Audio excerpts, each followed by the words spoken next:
अध्यात्म योगी आचार्य भगवान विशुद्ध सागर जी महाराज के समव शरण में हम सभी विराजते हैं, जिनकी अनेकांत और स्यादवाद को धारण करने वाली यह वाणी जगत कल्याणी है। अनेक संसारिक दुखों से निकालकर परम आत्म सुख को प्राप्त कराने वाली है। वस्तुत्व का सत्यार्थ बोध प्रदान कराने वाली है। जीवन में जब अध्यात्म का सूत्रपात होता है, तब बहिरात्मपने का विनाश सदैव के लिए हो जाता है। जब तक बहिरात्मपने का विनाश नहीं होगा, तब तक अंतरंग दशा जागृत नहीं हो सकती। जब अंतरंग शुद्धि के परिणाम जीव में उत्पन्न होते हैं, तब संयम अपने आप झलकने लगता है। हमने कितने पाप किए हैं और कितनी तीव्रता से किए हैं, इसका बोध हम ही को होता है। जितना गर्म बर्तन होता है, उसे ठंडा करने के लिए उतनी ही शीतलता चाहिए। ठीक उसी प्रकार जितनी तीव्र कसायों से आपने कर्म का बंध किया है, उस कर्म के बंध से छूटने के लिए आपको उतनी ही साधना करनी पड़ेगी। यदि साधना उतनी नहीं हुई तो परिणामों की निर्मलता कहां से होगी। भोगों को भोगने की उम्र होती है, लेकिन योग धारण कर साधना करने की कोई उम्र नहीं होती। योग्यता होना चाहिए। आचार्य प्रवर पूज्यपाद स्वामी इष्टोपदेश ग्रंथ की दूसरे नंबर कारिका में क्या लिखते हैं? योग्य उपादान योगेन दृशदा स्मरणता मता द्रव्यादि स्वादि संपत्ता व्यापमन्योप्यामता मता। योग्य उपादान कारण के संयोग से जैसे एक पाषाण विशेष स्वर्ण पने को प्राप्त हो जाता है, ठीक उसी प्रकार सुद्रव्य सुक्षेत्र सुकाल सुभाव आदि रूप सामग्रियों के मिलने पर यह पापी संसारी जीव भी परमात्म पने को प्राप्त हो जाता है। योग्यता का कथन यहां पर आचार्य भगवान ने किया है। योग्यताओं के अभाव में कार्य उत्पत्ति नहीं होती। कितने ही निमित्त मिल जाएं, यदि उपादान नहीं है, काल लब्धि नहीं है, तो कार्य की सिद्धि असंभव है। परेशान करने वाले तो बहुत आते हैं, लेकिन ऐसा कार्य करो कि जो परेशान करने आया था वे ही परेशान हो जाएं। एक सज्जन मेरे पास भी आए थे। उन्होंने मेरा हाथ देखा, बोला आपके हाथ में गुरु नहीं है, आप इस तप और त्याग साधना के मार्ग पर आगे कैसे बढ़ोगे। तब मैंने कहा कि अच्छा गुरु कहाँ होते हैं। उन्होंने अपना हाथ दिखाया कि देखो मेरे हाथ में गुरु है, यहां पर गुरु होते हैं। तो मैंने उनसे कहा कि आप सत्य कह रहे हो, मेरे हाथ में गुरु नहीं है, मैं गुरु के हाथ में हूं। वो कहते मतलब। मैंने कहा उन्नति उस शिष्य की नहीं होती जिनके हाथ में गुरु होते हैं, उन्नति उस शिष्य की नहीं होती जिनके हाथ में गुरु होते हैं, उन्नति तो उन शिष्यों की होती है जो शिष्य गुरु के हाथों में होते हैं। विपदाएं तो जीवन में बहुत आती हैं, लेकिन दुख देने के लिए नहीं आती, कुछ सिखाने के लिए आती है। राजा श्रेणिक और महारानी चेलना उस स्थान पर पहुंच जाते हैं। उस स्थान पर पहुंचते ही उस दृश्य को देखकर वह दोनों परेशान हो जाते हैं। अरे वह क्या देखते हैं कि मुनिराज तो उसी ध्यानस्थ अवस्था में उसी चट्टान पर बैठे हैं। उस मृतक सांप पर चींटियां ही चींटियां हो चुकी है, और अब वह चींटियां सर्प को छोड़कर मुनिराज के शरीर को खा रही हैं। यह देखकर चेलना का हृदय कांप उठता है। वह जाती है और लकड़ी उठाकर उस मृतक सर्प को उनके गले से अलग कर देती है। मुनिराज उपसर्ग को दूर मानकर अपने नेत्रों को खोलते हैं और दोनों को समान आशीर्वाद प्रदान करते हैं। बंधु अंतिम तीर्थेश और दमाइन स्वामी के शासन में हम शैव रहते हैं। तीर्थंकर जिनेन्द्र की पीयूष देशना जिनेन्द्रवाड़ी मनुष्यों जगत कल्याणी है। ये सर्वज्ञ शासन नमोस्तु शासन जयवंतो हो जयवंतो वीतराग श्रवण संस्कृति। भगवत अरहत परमेश्वर तीर्थंकर दिनेश्वर देव ने परम ब्रह्म स्वरूप शब्द ब्रह्म का उद्घाटन किया। आत्म ब्रह्म के जागृति के लिए शब्द ब्रह्म साधन है। भाव श्रुत की उपलब्धि के लिए ध्रुव श्रुत आलंबन है। जिसे लोक शब्द ब्रह्म कह रहा है वही ध्रुव श्रुत है। जो शब्द ब्रह्म है वो ध्रुव श्रुत है। शब्द ब्रह्म के माध्यम से भाव श्रुत की ओर प्रवेश करने के लिए जीव पुरुषार्थ करता है।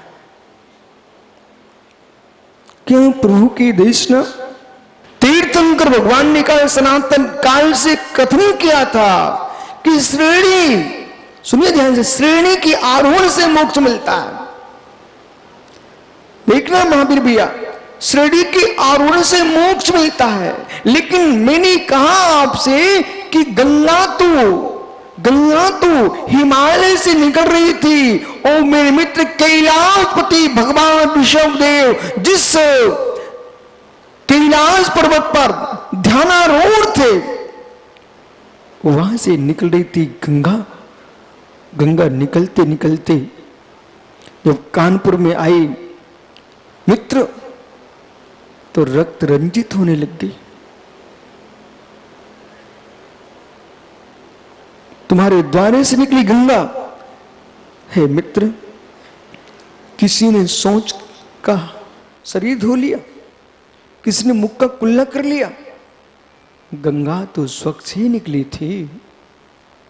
गंगा तो स्वच्छ ही निकली थी। ये मिश्रण अभागे लोगों ने किया है। गंगा तो स्वच्छ ही निकली थी, मिश्रण मेरे मित्र अभागे लोगों ने किया है। किसी ने रक्त के कपड़े धो लिए तो किसी ने मल के हाथ धो लिए, तुमने उसमें मिलावट कर दिए। गंगा तो स्वच्छ निकली थी। आगम शुद्ध था। जिन वर्ण ने शुद्ध जिनागम की व्याख्या किए, ये मध्य के लोगों ने मिलावट किए। आगम में कोई पंथ नहीं है। आगम मात्र शुद्ध तत्व की प्रूपणा करने वाला है, मात्र तत्व की प्रूपणा करने वाला है, मोक्ष मार्ग की प्रूपणा करने वाला है। किसी भी आगम में राजेश तुमको कहीं भी मिल जाए, चुनौती है कि कहीं आपको 13 पंथ मिल जाए, 20 पंथ मिल जाए, सोनगढ़ मिल जाए, देवगढ़ मिल जाए, तारणतरण मिल जाए, श्वेतंबर मिल जाए, ये कहीं भी तुमको मिलने वाला नहीं है मेरे मित्र। भगवान महावीर ने, भगवान ऋषभदेव ने किसी पंथ की रचना नहीं की, उन्हें सत्यार्थ का बोध दिया, वस्तु का वस्तुत्व बताया है। जब का श्रेणी का आरोहण करने से सिद्धि मिलती है, क्या रहस्य था, क्या रहस्य था। माताओं समझ के सुनना, बहुत आपका भावुक जीवन है, शीघ्र प्रभावित नहीं होना चाहिए, नहीं तो तुमको सोने की सीढ़ी किसी को देना पड़ जाएगी। श्रेणी का अर्थ नहीं समझ पाए, श्रेणी का अर्थ नहीं समझ पाए और सोने की श्रेणी को दान में रख दिया। यानी दान किस बात का था? श्रेणी के आरोहण, सीढ़ी आरोहण करिए, यानी श्रेणी आरोहण यानी सीढ़ी, सोने की सीढ़ी का आरोहण नहीं। भेष छोड़ पाओ कोई बात नहीं है, लेकिन सिद्धांत का बोध हो सकता है। भगवान वर्धमान ने क्या कहा है,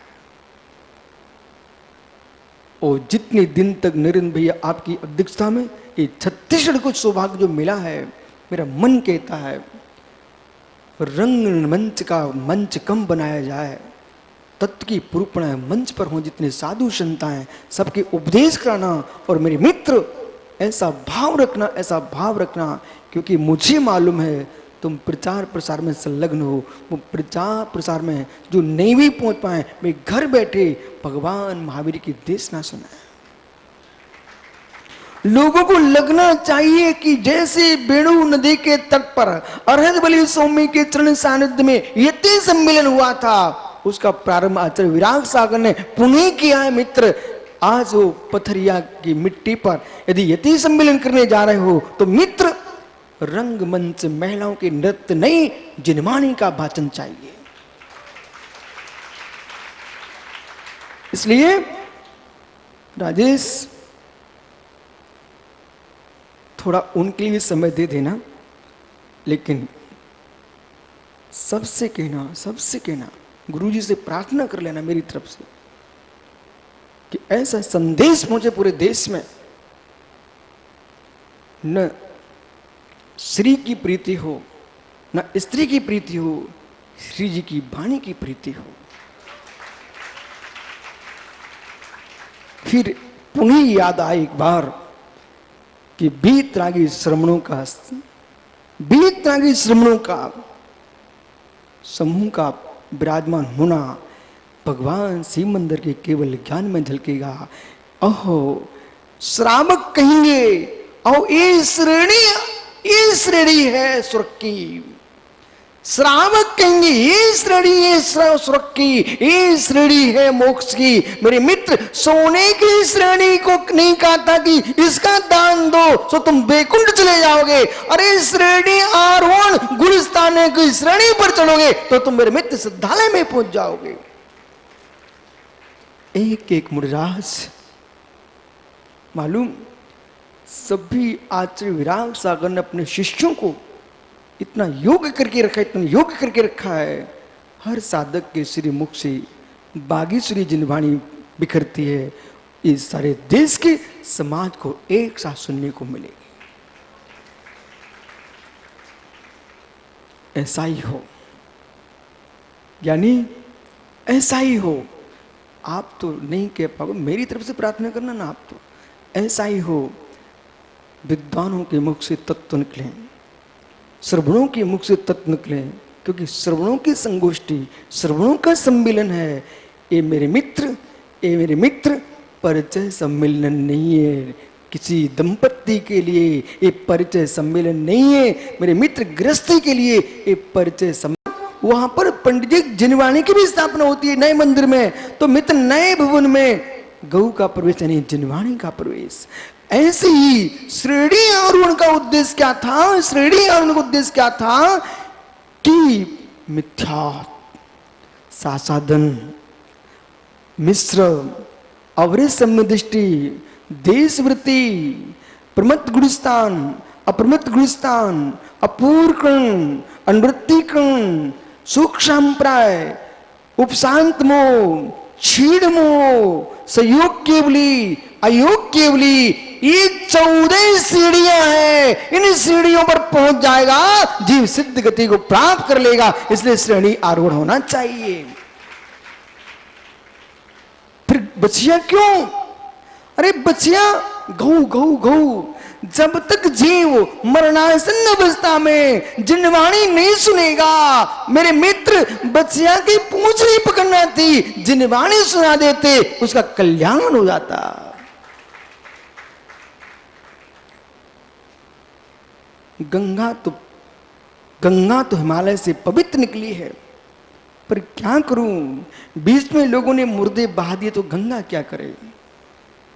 गंगा तो पवित्र निकली है, गंगा का दोष नहीं है, वहां गंगा शुद्ध है, लेकिन लोगों का मिश्रण है। इसलिए प्रभु ने 4 दान कहे हैं। आहार दान, पहला दान आहार दान। संयतिस योग्यम त्यागो दानम, संयत के योग्य वस्तु का देना त्याग कर, इसका नाम दान है। मालूम, देना दान नहीं लिखा शास्त्रों में, देने में तो लेना पड़ता है। आप जब जाते हो साग मंडी, मुमुक्षु राजकुमार गंगवाल, तो पैसे दे के आते कि नहीं आते हो? तो दान करके आ गए ना। इतने भोले तो नहीं लगते कि सुबह से तुम घर के पैसे दे के आ जाओ। हो, दो बड़े बड़े आदमी को बीच में बैठे हो आप, यानी इतने भोला चेहरा आपका कहाँ है कि सुबह से तुम कुंजरे की दुकान पर दान दे के आ जाओ। हो भैया राजकुमार जी, सुबह से लेने जाते कि नहीं? साग तो दे के आते कि नहीं? मित्र दे के जिससे लिया जाए, अन्नमय विनिमय किया जाए, उसका नाम दान नहीं होता है, उसका नाम व्यापार होता है। जैन दर्शन कहता है कि गंगपाल जी महावीर पाटनी आए आपके घर पर एक कट्टा लेके, बोले भाई दान लिखा दो। बोले किस बात का? बोले तुझे बैकुंठ मिल जाएगा, तुम्हारे नाम का मैं मुनि सुब्रतनाथ पर तेल चढ़ा दूंगा। ओ मित्र, उससे क्या होगा? सारे शनि ग्रह उतर जाएंगे तेरे। भैया सुन, गंगपाल सुन, सारे शनि उतर जाएंगे। टीकमगढ़ कमेटी लेके आ गए। अब सभी महाराजों की इच्छा रही कि गुरुजी हमसे कह दें कि हम तुरंत चले जाएंगे। अब गुरुजी बहुत गुरुजी हैं, ध्यान रखना, संभल के जीना, मैं सब पेट की निकलवा लेंगे आपसे। बिगड़ाचार है। मित्र मालूम क्या हुआ? ऐसे बैठ गए, सब महाराजों को बुलाया। अब बुला करके बोले भाई वो टीकमगढ़ में पंचकणक हैं, कौन जाना चाहते? सब बोले मैं चला जाऊंगा, मैं चला जाऊंगा, मैं चला जाऊंगा। मैंने कहा, अब वो मेरी तरफ देखने लगे। उनकी गुरुजी तुम्हारा चेला है। तो मुझे मालूम था, इस पूरी कमेटी मेरे से मिलके आई थी थोड़ी देर पहले। मालूम क्या बोल रहे थे? बोले महाराज जी स्थान छोटा है जहाँ पंचकणक होना है, बड़े संघ को तो लेके नहीं जाएंगे, छोटे संघ के लेके जाएंगे, परंतु मैं सबकी कहूँगा पर मुझे आपको ही लेके जाना है। उनका अच्छा, तुम भी ज्ञानी निकले। पुष्प जी बोले हमसे ऐसा नहीं, कोई बात नहीं है। सब गुरुजी ने सबको कहा हाजिर हो सब। अब वो मेरा नंबर आ गया। बोले विश्वसागर क्या है? मैंने उछाई पिच्छी नमस्तु। क्या चिंता है? जिसको गुरु का आदेश होगा वो चला जाएगा, जिसको गुरु का आदेश होगा वो जाएगा। मैं अपने मन की क्या जानूं? गुरु जिसको उचित समझेंगे गुरु जी भेज देंगे। अब सब मेरी तरफ देखने लगे। वो आचार्य श्री बोले ठीक जाओ, तुमको टीकमगढ़ का पंचकणक कराना है। अब भी सब महाराज जी मेरे कमरे में आ गए। भाई ये क्या है? देखो भाई बात ऐसी है, तुम समझ ही नहीं पाए। तुम्हें ये नहीं बोलना था गुरु जी हम चले जाएंगे, कुछ भी नहीं बोलना। मांगने से उतना ही मिलता है। ए सुनो बाल को, यदि तुम्हें पागलपन नहीं करना तो मेरी बात सुनो। ऋषभ जब कुंवर कलेवा में बैठेगा तो मांगेगा कुछ? है खड़ा हो जा, मांगेगा कुछ? जब शादी होने जाएगी मंडप में बैठेगा कुंवर कलेवा में, रूठेगा ना? अरे घर की माताएं समझा के भेजेंगी ना, वहां रूठ जाना। पूछे लोगों से, अरे उनसे क्या पूछ रहा है? हाँ सुमति से पूछ लो, तो रूठा होगा। बेटा समझो, इधर देख, ये पागलपन नहीं करना। अपने घर की इज्जत डुबाना हो एक सड़ी सी घड़ी के पीछे, एक अलमारी के पीछे, एक साइकिल के पीछे, तू रूठ रहा है। अरबपति का बेटा वहां भीख मांग रहा बैठ करके। बिल्कुल नहीं मांगना अपन को कुछ भी, लेकिन मतलब शादी करेगा, कुछ नहीं मांगना। मालूम हो सकता है वे सोचे हो जितने दमानों ने मांगा है उनको तो उतना ही मिल गया, जो नहीं मांगता ना। एक श्रीदानी दे के नहीं आए हो, छोड़ के आए हो, दे के नहीं आए हो, त्याग करके आए हो। ऐसे जब पेट पिराने लगता ना तो भागता तुरंत, जाऊं कहां, जहां मिले वहां छोड़ के आता हूं। उचित स्थान मिले, उचित स्थान का ध्यान रखना, उचित स्थान मिले वहां छोड़ के आता हूं। ऐसे ही प्रदीप, अमन, बेटा सुन, जैसे पेट पे हार फेरते ना और खोजते कहीं है शौचालय। ज्ञानी जैसे उचित स्थान पर छोड़ने दौड़ते हो, पेट पर आ रहा है, ऐसे सचिन भाई धन घर में बढ़ जाए, संपत्ति बढ़ जाए तो पेट पर आना चाहिए। कहां योगी मिल जाए, कहां सात परम स्थान मिल जाए, सात क्षेत्र मिल जाए, परम स्थान की प्राप्ति के लिए मैं छोड़ के आ जाऊं। पेट पर आ रहा हूं। नरेन छोड़ा ना पथरिया में, डूंगरगढ़ में, देखने मत जाना छोड़ने के बाद। हो लेकिन इतना भी ध्यान रखना दुरुपयोग नहीं हो रहा, ये भी दिखाना। देखो आज तुम्हें सबसे कह रहा हूं, कहीं भी दान दो लेकिन इसको पहले देखना मेरे द्रव्य का सदुपयोग होगा, वहां दान देना। सदुपयोग होना चाहिए, सदुपयोग होना चाहिए। सुधीर, जैसे इस भूमि पर आप बैठे हो, इस भूमि में जो जीव है एक इंद्रिय, ये मां भाग्यशाली जीव है, पुण्यात्मा जीव है।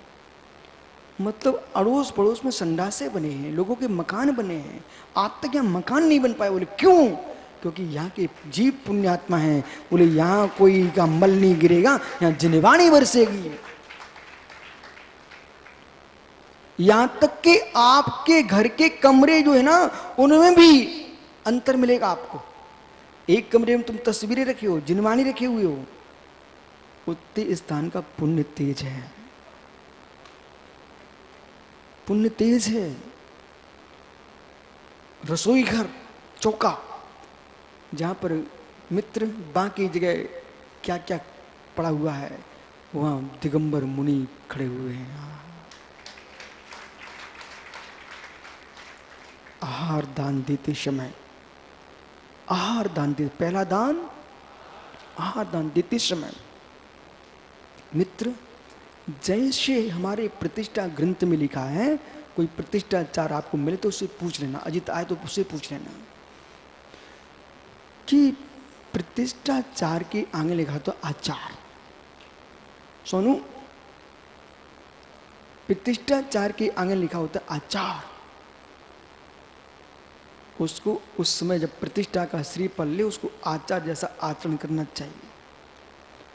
और जब भगवान के अंकन्यास होते हैं, सूर्य मंत्र के पहले, प्राण प्रतिष्ठा के पहले, मंत्र न्यास, अंकन्यास जो विधियां होती हैं, पहले भगवान के ऊपर नहीं करना पड़ती। सुनिए ध्यान से, इसलिए सब लोगों के हाथ से नहीं कराना चाहिए।